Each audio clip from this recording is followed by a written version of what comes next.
Diabetes এমন একটি রোগ যা মুখসহ পুরো শরীরকে প্রভাবিত করতে পারে।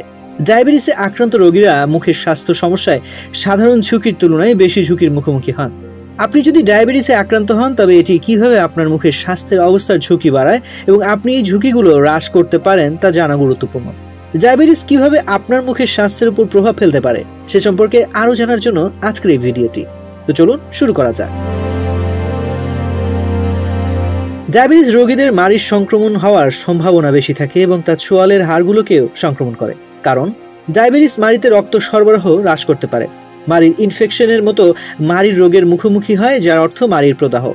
উচ্চ রক্ত সরবরাহের কারণে মুখ শুকনো হয় এবং মাড়িগুলো দুর্বল হয়ে পড়ে। কম লালা নিঃসরণ আরও ব্যাকটেরিয়াকে দাঁতের ক্ষয় করে। কখনো কখনো রোগীর মুখ গহ্বরে জ্বালা পোড়া করে। এছাড়াও ডায়াবেটিস রোগীর কিছু সমস্যা রয়েছে, যেমন দাঁত নড়াচড়া করা, দাঁতের মাড়ির নিচের অংশ সংক্রমণ এবং শেষ পর্যন্ত হাড় ক্ষয় হয়।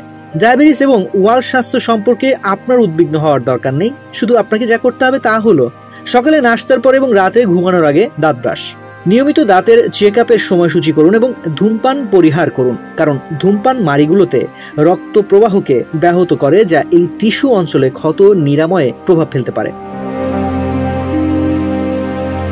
ঝুঁকিগুলো কি তা জানুন এবং আপনার মুখকে সর্বোত্তম অবস্থাতে রাখতে আপনার ডাক্তার এবং ডেন্টিস্টের সঙ্গে থাকুন।